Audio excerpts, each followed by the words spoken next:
8 नवंबर 2016 की रात्रि को 12 बजे से वर्तमान में जारी 500 रुपए और 1000 रुपए के करेंसी नोट लीगल टेंडर नहीं रहेंगे। ये मुद्राएं कानूनन अमान्य होगी। कोई नोटों को बिस्तर के दबोच के नीचे सो करके बिछा करके सोते थे, कोई बोरे में भर करके नोटें रखते थे, कोई गेहूं के बड़े बड़े बर्तनों में नोटें छिपा करके रखते थे, ऊपर गेहूं रख देते थे। नोटें छप रही थी, महंगाई बढ़ रही थी और नोटों के बंडल कहीं छिप जाते थे। मैं अभी पीछे लगाऊं, निकालो। मैंने सिर्फ देश से 50 दिन मांगे हैं, 50। 30 दिसंबर तक मुझे मौका दीजिए मेरे भाई बहन। अगर 30 दिसंबर के बाद कोई मेरी कमी रह जाए, कोई मेरी गलती निकल जाए, कोई मेरा गलत इरादा निकल जाए, आप जिस चौराहे में मुझे खड़ा करेंगे, मैं खड़ा होकर के देश जो सजा करेगा वो सजा भुगतने के लिए तैयार हूं। नमस्कार, आज 8 नवंबर है और आज नोटबंदी की सालगिरह है। प्रधानमंत्री नरेंद्र मोदी का वो भाषण आप सबको याद है या नहीं, जब उन्होंने इस देश की 500 और 1000 की नोट अब लीगल टेंडर नहीं रह जाएंगे, इस बात का बयान दिया था। प्रधानमंत्री नरेंद्र मोदी के बयान के बाद 500 और 1000 के नोट बंद कर दिए गए थे। तारीख थी 8 नवंबर 2016 और आज ही के दिन, अब 2024 को 8 नवंबर के दिन हम एक सवाल पूछना चाहते हैं कि प्रधानमंत्री नरेंद्र मोदी जी नोटबंदी करके पूरे देश को लाइन में लगाकर उनके सार्वजनिक दिनचर्या के जीवन को बेतहाशा प्रभावित करके आपने जो खड़ा कर दिया था, उसका फायदा इस देश को क्या मिला, ये 8 साल बाद भी आपने क्यों नहीं बताया? कौन कौन से वादे थे नोटबंदी के समय, क्या क्या वादा किया था प्रधानमंत्री नरेंद्र मोदी ने, और आज उसके विपरीत हकीकत क्या है, ये सब विस्तार से आज के वीडियो में एक एक करके आपसे साझा करेंगे। आप देख रहे हैं डॉक्टर लक्ष्मण यादव का विश्लेषण। तो 8 नवंबर 2024 के दिन हम 8 नवंबर 2016 की नोटबंदी की सालगिरह की पूरे देश को बधाई दें, शुभकामना दें, या आज के दिन को काला दिन की तरह से याद करें, इसे तय करने के लिए मैं आपके ऊपर छोड़ देता हूं। लेकिन मेरे फर्ज है कि मैं इतिहास के उस पन्ने की तरफ आपको ले चलूं जो शायद आज के दिन न तो केंद्र की भाजपा सरकार आपको देखने और समझने देगी, और न इस देश की मीडिया और टेलीविजन वो सवाल पूछेगा जो इस देश का सवाल है। 8 नवंबर 2016 के दिन प्रधानमंत्री नरेंद्र मोदी ने अचानक वित्त मंत्री को सूचना हुए बगैर अकेला निर्णय लिया था। इसका कैबिनेट से आनन फानन में सब प्रस्ताव पास किया गया और यह दावा किया गया था कि इसकी भनक किसी को न लगने पड़े, इसलिए आज रात 8-12 बजे से क्या हुआ, 8 बजे प्रधानमंत्री लाइव आए और कहे कि लीगल टेंडर 500 और 1000 की नोट नहीं रह जाएगी, और नोट बंद कर दी गई। अचानक नोटबंदी कि जिसके पास जो कुछ भी है अब वो बैंक में जमा करेगा, और बैंक से जमा करने के बाद वो एटीएम से नोट नई आने में जो टाइम लगेगा, 500 और 1000 की बड़ी नोट बंद की गई, और दावा क्या किया गया अब इस पर आएंगे, और फिर नोट लाई गई 500 और 2000 की।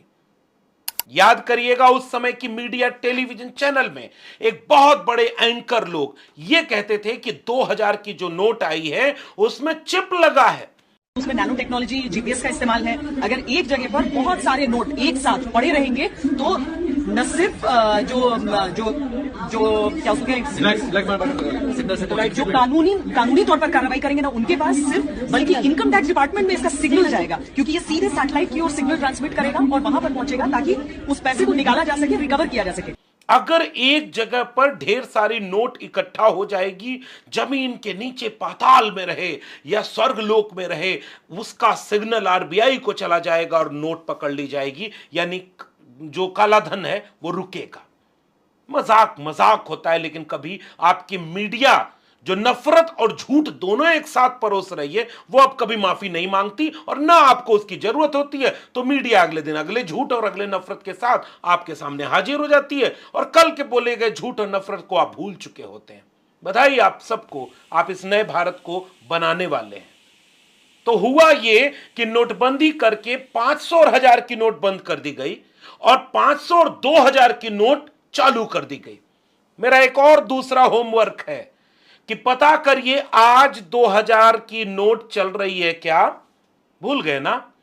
जी हां, फिर से 2000 की नोट बंद करनी पड़ी, जिसे प्रधानमंत्री नरेंद्र मोदी ने खुद ही चालू किया था।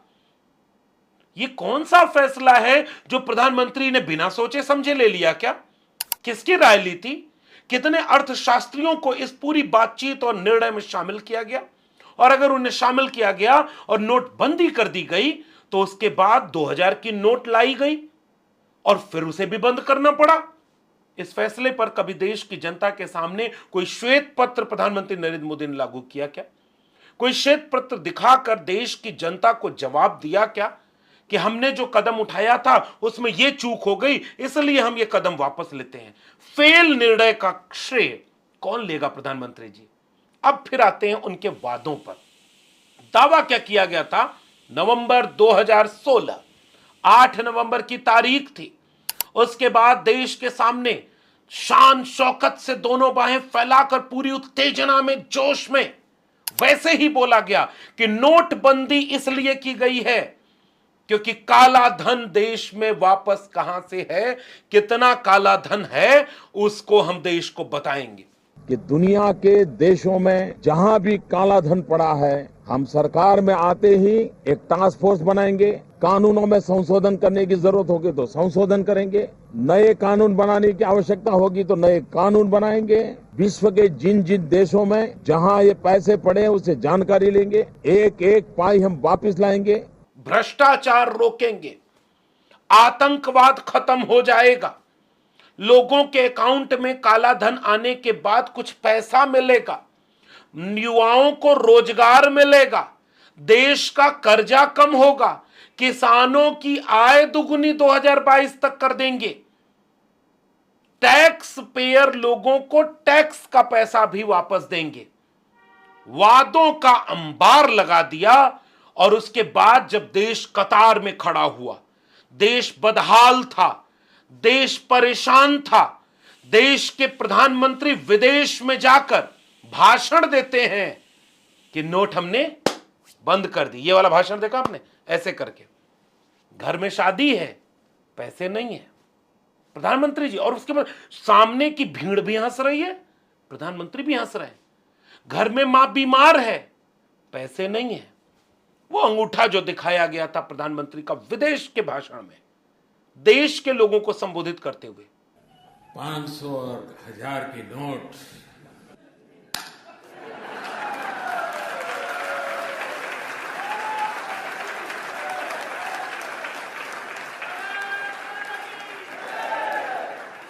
घर में शादी है, पैसे नहीं है, मां बीमार है, 1000 की नोटों का थप्पा है, लेकिन मुश्किल है। और उसके बाद भाषण पर भाषण। ये वो लोग अब रो रहे हैं, चीख रहे हैं, चिल्ला रहे हैं, जिनका कई सालों का लूटा हुआ मैं वापस ले रहा हूं।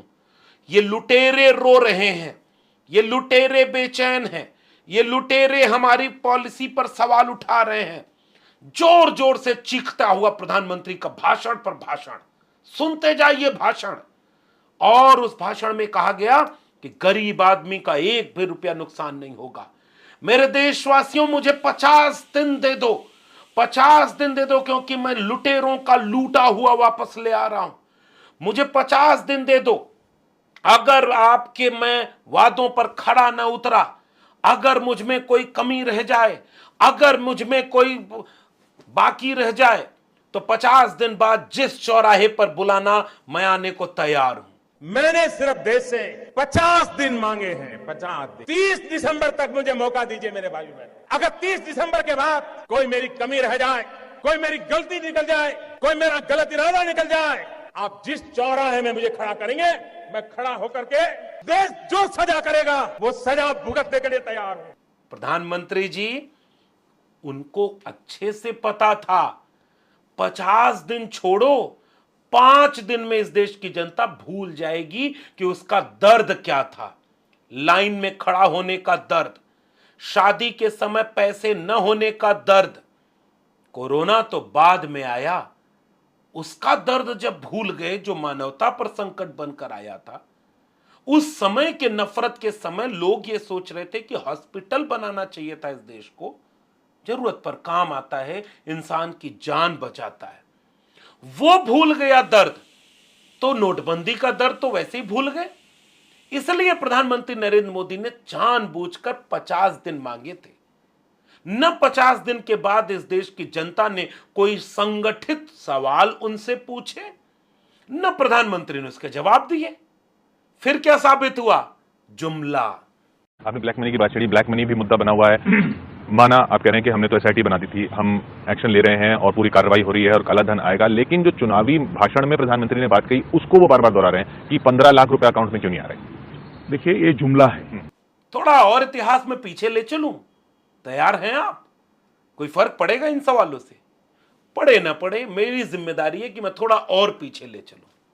चलिए थोड़ा पीछे की सैर करते हैं। साल 2012 और 13 का सफर कराता हूं।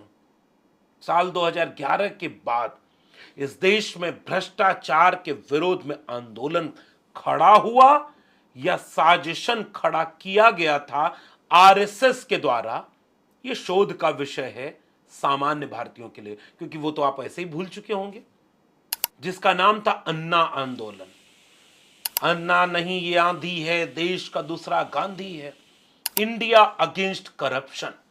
और करप्शन का आरोप लगाकर जिन नेताओं को जेल में भेजा गया, चाहे वो 2G का हो, 3G का हो, कोलगेट का हो, बाद के दिनों में सरकारों का फैसला आया कि ऐसा तो कोई घोटाला ही नहीं हुआ, और उन घोटालों के आरोप में पूरा देश सड़क पर था कि भ्रष्टाचार खत्म करना है।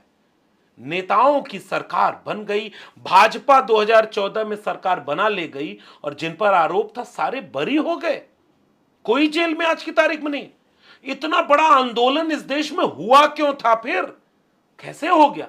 और मीडिया ने कैसे उस आंदोलन को इस देश की सबसे बड़ी क्रांति के रूप में खड़ा कर दिया कि ये सब कुछ एक साजिश नहीं थी? और कहां है वो कैग का विनोद राय, जिसने ये रिपोर्ट दे दी थी कि देश में कई लाख करोड़ रुपए का घोटाला हो गया, और बाद में पता चला कि भारतीय जनता पार्टी की सरकार बनने के बाद वही विनोद राय उनके सहमति से किसी बड़े मलाईदार पोस्ट पर नियुक्ति पा गया। इस देश को ऐसे मूर्ख बनाया जाता है। इसलिए देश में यह भाषण, पहला भाषण नंबर 1, नरेंद्र मोदी का भाषण नंबर 1, कि इस देश की पाई पाई विदेश में है, उसे हम ले आएंगे। देश के कुछ चोर लुटेरों ने विदेशी बैंकों में हमारा पैसा जमा किया है। आप मानते हैं कि वो रुपये वापस आने चाहिए? दुनिया के किसी भी देश में हिंदुस्तान का पैसा रखा गया है, पाई पाई वापस लानी चाहिए, नहीं लानी चाहिए? काला धन वापस लाना चाहिए, नहीं लाना चाहिए?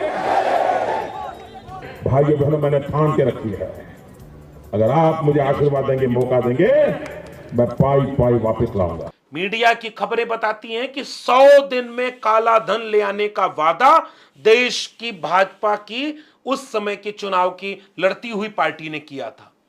और प्रधानमंत्री नरेंद्र मोदी का वो भाषण जो देश में लोकप्रिय हुआ था कि अगर हम स्विस बैंक में काला धन जितना पड़ा है उसको वापस ले आए ना, तो एक एक गरीब आदमी को मुफ्त में 15-20 लाख यूं ही रुपए मिल जाएंगे।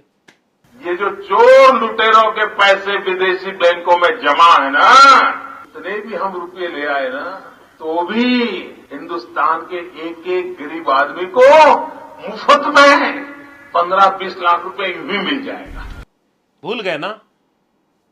भाषण नंबर 2, ये जो काला धन विदेश में है ये वापस लाएंगे। नियम बदलना पड़ा तो नियम बदलेंगे, टास्क फोर्स बनानी पड़ी तो टास्क फोर्स बनाएंगे, देश को बताएंगे, देश की कमाई जो लूट कर ले गए लोग उसको वापस लाएंगे। कि दुनिया के देशों में जहां भी काला धन पड़ा है, हम सरकार में आते ही एक टास्क फोर्स बनाएंगे। कानूनों में संशोधन करने की जरूरत होगी तो संशोधन करेंगे, नए कानून बनाने की आवश्यकता होगी तो नए कानून बनाएंगे। विश्व के जिन जिन देशों में जहां ये पैसे पड़े हैं उससे जानकारी लेंगे, एक एक पाई हम वापस लाएंगे। टैक्स पेयर, भाषण नंबर 3, टैक्स पेयर जो हैं उनको कुछ हम एडवांस में पैसा बांट देंगे जब काला धन आएगा। और ये जो पैसे वापस आएंगे उसमें से 5 पैसे 10% अमाउंट जो लोग ईमानदारी से देश को टैक्स देते हैं, और विशेष करके जो सैलरी वाले लोग हैं, उनको बेचारे को कोई चारा नहीं है, उनका तो इनकम टैक्स यूं ही कट जाता है, उनको गिफ्ट के रूप में उसमें से 5% 10% मैं वापस दूंगा। तो 15 लाख अकाउंट में उधर जा रहे थे, 15 से 20 लाख काला धन से। फिर टैक्स पेयर जो सरकारी नौकरी वाले हैं, हिमाचल प्रदेश में भाषण देते हुए प्रधानमंत्री बोल रहे हैं कि उनको भी हम कुछ पैसा देंगे। तीसरा, किसानों की आय दुगनी कर देंगे, 2022 तक काला धन आएगा। चौथा, इस देश में रोजगार में बढ़ोतरी हो जाएगी, नौजवानों को रोजगार हम देंगे उस पैसे से।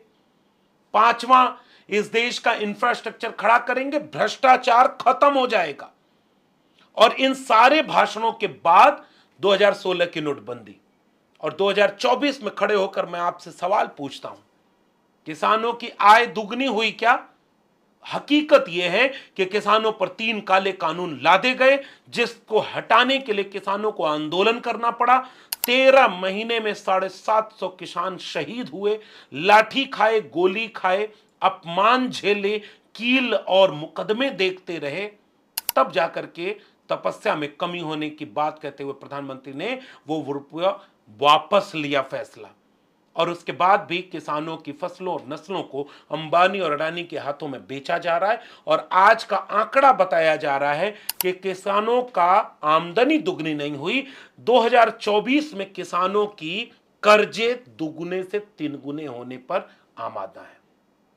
तो जुमला बनाम हकीकत नंबर 1।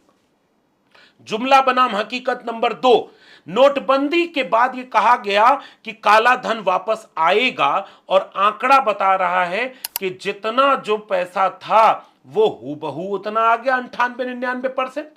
फिर काला धन कहां था प्रधानमंत्री नरेंद्र मोदी जी? ये कहां गया था? फिर तीसरी बात, न खाऊंगा न खाने दूंगा, भ्रष्टाचार की बात कर लेते हैं। प्रधानमंत्री नरेंद्र मोदी को पता था यह देश जुमलेबाजों का देश है, जितना बड़ा झूठ जितने कॉन्फिडेंस से बोल दो उतना ही तुम कामयाब हो जाओगे। प्रधानमंत्री ने वादा किया 2014 के चुनाव में कि न खाऊंगा और न खाने दूंगा। सरकार बनी पूर्ण बहुमत की। खाने का घोटाला नंबर 1, पीएनबी घोटाला और बैंक एनपीए घोटाला। हीरा कारोबारी नीरव मोदी और मेहुल चोकसी द्वारा फ्रॉड करके बैंकों को चूना लगाया गया और विदेश भाग गए। उसके बाद आज से तकरीबन 5 साल पुराना आंकड़ा बताया कि देश में बैंकों का 9 लाख करोड़ का एनपीए था, जिसे डूबा हुआ पैसा बनाकर माफ कर दिया गया। 2011 से शुरू हुआ नीरव मोदी का घोटाला मोदी सरकार के आने के 3 साल बाद यानी 2017 तक चला। 19 के चुनाव के पहले मोदी ने नीरव मोदी और मेहुल चोकसी को भारत लाने की बात कही, लेकिन कुछ भी उसका फायदा नहीं मिला। अगला एक और व्यक्ति विदेश भागा जिसका नाम था विजय माल्या। 9,000 करोड़ रुपए देश का लेकर के किंगफिशर का मालिक 2 मार्च 2016 से लंदन में है और अभी तक वो वापस नहीं लौटा है। उसके बाद ललित मोदी, 24 अप्रैल 2010 को आईपीएल का 3रा संस्करण खत्म हुआ। आईपीएल के पूर्व कमिश्नर ललित मोदी ने देश छोड़ दिया। वो लंदन में है और आज भी ललित मोदी के ऊपर बड़ी तादाद में ये पूरा आरोप लग रहा है कि वो मोदी सरकार से कैसे फायदा लिया हुआ है। ललित मोदी जो राजस्थान की सीएम वसुंधरा राजे से नजदीकी था और उसके वकीलों की टीम में सुषमा स्वराज की बेटी बांसुरी स्वराज थी, जो आज की तारीख में बीजेपी की सांसद बन चुकी हैं। तो ये अगला घोटाला। जय शाह, गृह मंत्री अमित शाह का बेटा लेकिन परिवारवाद बिल्कुल नहीं है, क्योंकि ये अपनी काबिलियत से आया है। क्या फर्राटेदार अंग्रेजी बोलता है जय शाह, कितना अच्छा क्रिकेट खेलता है। सुनील गावस्कर, कपिल देव, सचिन तेंदुलकर, विराट कोहली सब पीछे हैं, सब ट्रेनिंग लेते हैं जय शाह से, उसकी इस काबिलियत से। बीसीसीआई का पहले चेयरमैन बना और उसके बाद वो आज की तारीख में आईसीसी का चेयरमैन है। लेकिन घोटाला क्या था? जय शाह की कारोबारी कंपनी, उस कंपनी में दवायर की रिपोर्ट बताती है कि 16,000 गुना उसका मुनाफा बढ़ा। एक साल में कंपनी की आय 50,000 रुपए से बढ़कर 80 करोड़ रुपए हो गई। और इस तरह के तमाम आरोप आज भी मीडिया की खबरों में लगे हुए हैं। पीयूष गोयल के ऊपर आरोप लगा और उसके बाद जब बात 2024 तक आती है तो आपको इलेक्टोरल बॉन्ड पता है कि नहीं? भ्रष्टाचार का आज तक इससे बड़ा सबूत मैं नहीं मिलेगा। कहां गया वो वादा प्रधानमंत्री नरेंद्र मोदी जी कि काला धन आएगा तो भ्रष्टाचार रुक जाएगा? नोटबंदी से भ्रष्टाचार रुका क्या? और नोटबंदी से अंततः देश की आम जनता को क्या फायदा मिला? इलेक्टोरल बॉन्ड की चंदा चोरी। इलेक्टोरल बॉन्ड के नाम पर आज तक इस देश का सबसे बड़ा घोटाला हुआ और लोग ये मांग कर रहे हैं कि पीएम केयर फंड को क्यों आरटीआई के दायरे से बाहर रखा गया? क्या वो देश का सबसे बड़ा घोटाला नहीं है? नोटबंदी के बाद पता है सारे भाषण दूर हो गए। दावा किया गया था कि रुपए की कीमत डॉलर की तुलना में मजबूत होगी। प्रधानमंत्री के वो भाषण पता नहीं आपको याद है कि नहीं? ये ऐसे नहीं होता है मित्रों। मैं सरकार में हूं और मुझे पता है बांग्लादेश की करेंसी नहीं गिरती, नेपाल की करेंसी नहीं गिरती, भारत की क्यों गिर जाती है? क्योंकि निकम्मे लोग दिल्ली की सरकार में बैठे हैं। ये ऐसे नहीं होता मित्रों।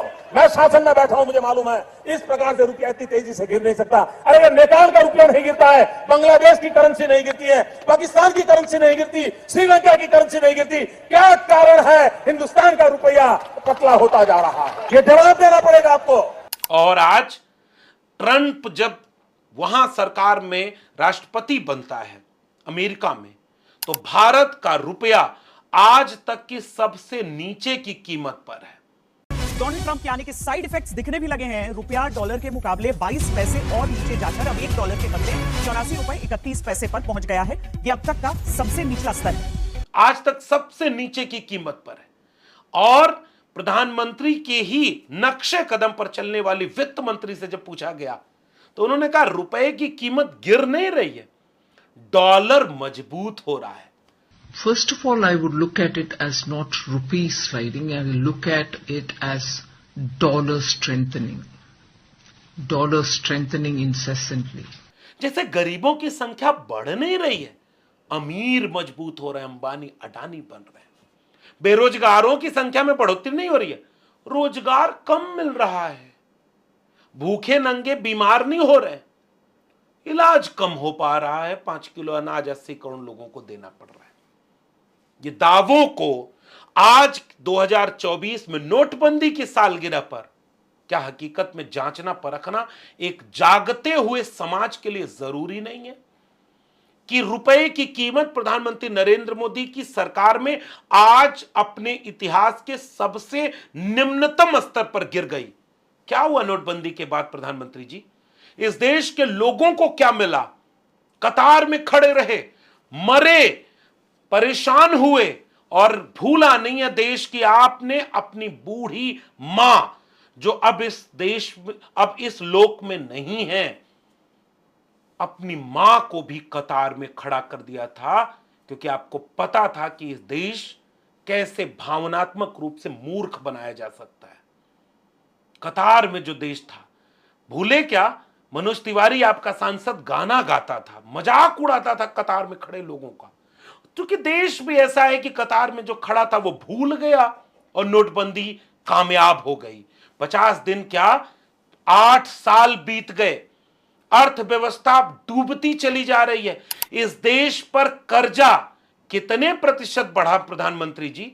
और पता है 2021-22 में जो काला धन भारत आना था, आखिरी आंकड़ा देकर जा रहा हूं देश के नागरिकों, स्विस बैंक ने आंकड़ा बताया कि 2020 से 2022 के बीच में काला धन बढ़ गया भारत से जो वहां पर जमा किया जा रहा था।